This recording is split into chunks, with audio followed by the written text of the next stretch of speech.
तो दोस्तों उड़ने की आशा के आज के 29 अक्टूबर के एपिसोड की शुरुआत होती है सचिन की फैन बॉय वाली दीवानगी से। वो अपने पसंदीदा एक्टर विकास का सीरियल देखते हुए कहता है कि उसे समझ नहीं आ रहा है कि भगवान ने उसे कैसी दुविधा में डाल दिया है, क्योंकि कल वो उसी से मिलने वाला है। इधर सायली सचिन को टोकती है और पूछती है कि क्या वो जासूसी का केस बंद कर रहे हैं। तो इस पर सचिन कहता है कि केस भी चालू रहेगा और सेल्फी भी वो जरूर लेगा।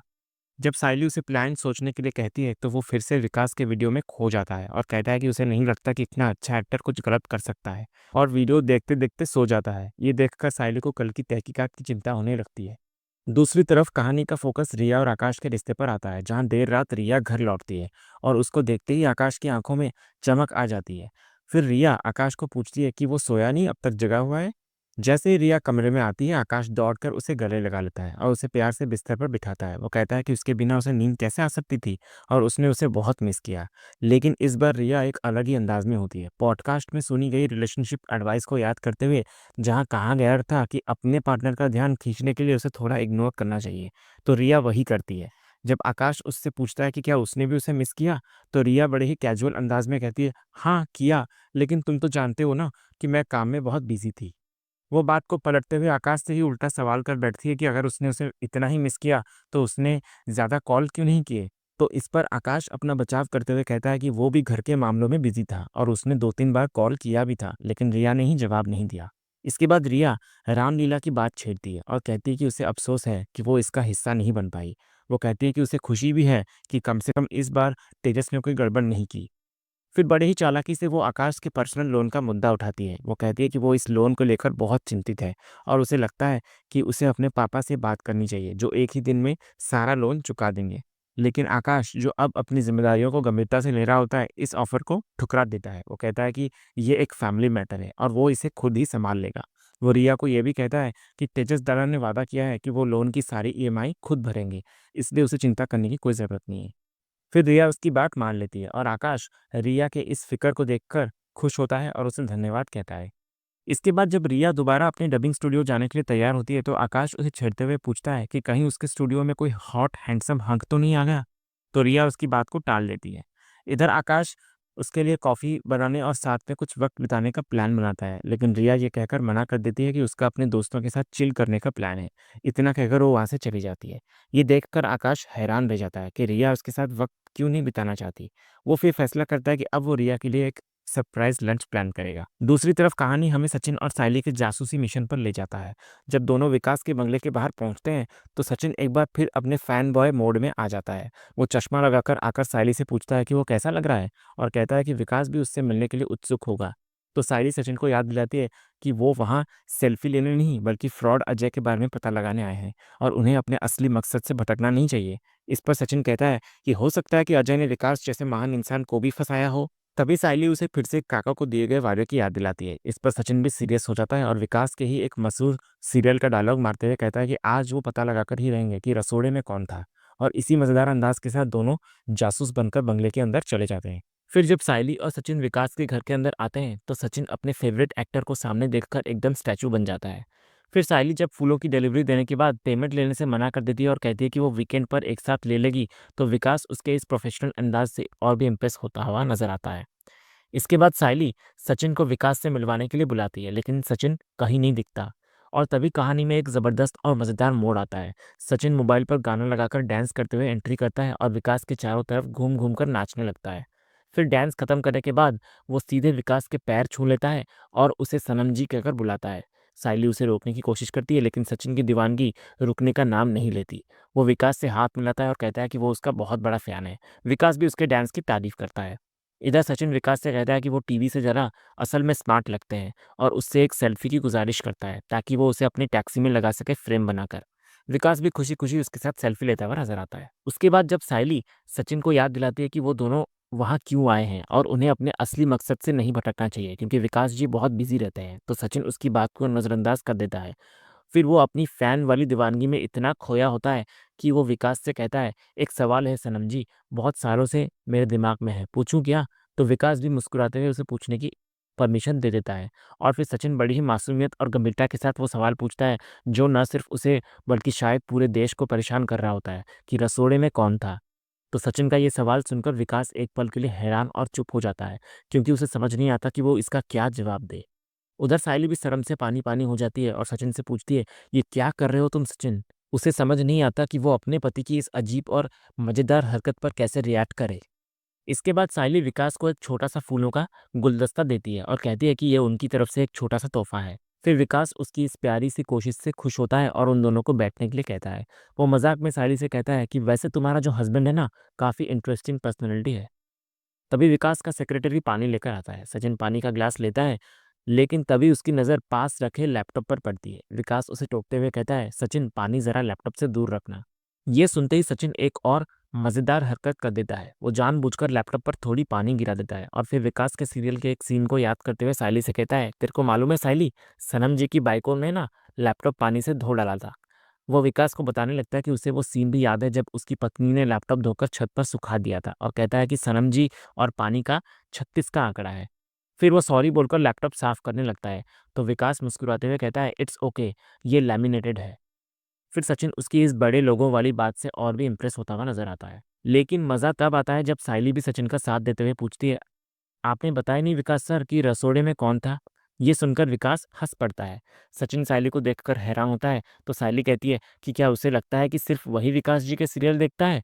उसने भी उनके सारे सीरियल्स देखे हैं। इधर विकास कहता है कि उन दोनों का सेंस ऑफ ह्यूमर बहुत अच्छा है और उसे अपने ऐसे लॉयल फ्रेंड्स से मिलकर बहुत खुशी होती है। इसके बाद सायली मौके का फ़ायदा उठाकर विकास को अपनी बहन की शादी के लिए बनाए गए कुछ खास डिज़ाइन्स दिखाती है। वो कहती है कि उसका बिज़नेस भले ही बड़ा ना हो, लेकिन उसके डिज़ाइन्स एकदम यूनिक हैं और वो जैसा डेकोरेशन चाहते हैं, उससे भी एक कदम अच्छा करके वो देगी। विकास उसके काम और उसके जुनून से बहुत इम्प्रेस होता है। सचिन भी अपनी पत्नी की तारीफ़ करते हुए कहता है कि आज उसकी वजह से ही उसकी अपनी पसंदीदा एक्टर से मिलने की इच्छा पूरी हो गई है। सचिन का फ़ैन मोमेंट यहीं ख़त्म नहीं होता, वह विकास को गाना सुनाने की पेशकश करता है। और बोलता है, "मेरा डांस देखे ना तो अभी मैं कुछ गाकर दिखाऊँ?" और फिर बड़े ही बेसुरे अंदाज में उसी का एक सीरियल का गाना साथ निभाना साथिया गाने लगता है सचिन। फिर विकास उसे बीच में ही रोक देता है और सायली को हँसते हुए कहता है कि उसका पति सच में बहुत इंटरेस्टिंग है। तभी विकास को अपने पीआर का एक ज़रूरी फ़ोन आता है, तो वो उन दोनों को वहीं रुकने के लिए कहकर थोड़ी देर के लिए चला जाता है।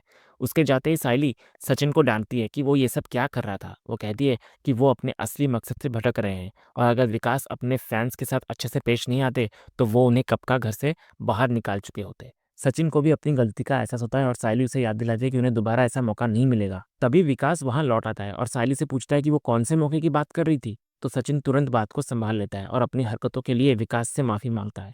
लेकिन विकास मुस्कुराते हुए कहता है कि उसके जैसे लॉयल फैंस ही उसके लिए सबसे बड़े अवार्ड है।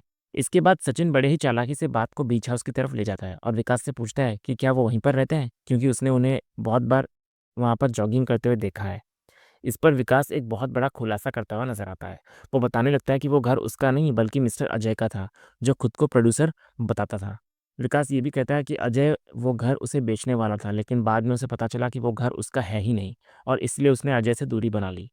ये सुनकर सचिन को यकीन हो जाता है कि विकास बेगुनाह है। वो विकास को बताता है कि उसी फ्रॉड अजय ने उसके भाई तेजस को भी 30 लाख का चूना लगाया है। सायली भी विकास से गुजारिश करती है कि अगर उसे अजय के बारे में कुछ भी पता चले तो वो उन्हें ज़रूर बताए। तो विकास भी वादा करता है कि उसे जैसे ही कुछ पता चलेगा, वो उन्हें कॉन्टैक्ट करेगा। लेकिन कहानी में असली ट्विस्ट तब आता है जब वहाँ मंदिरा की एंट्री होती है। वो सायली को वहाँ देखकर हैरान रह जाती है और उसे ताना मारते हुए कहती है, "ये अपना तामझाम लेकर यहाँ पर भी आ गई?"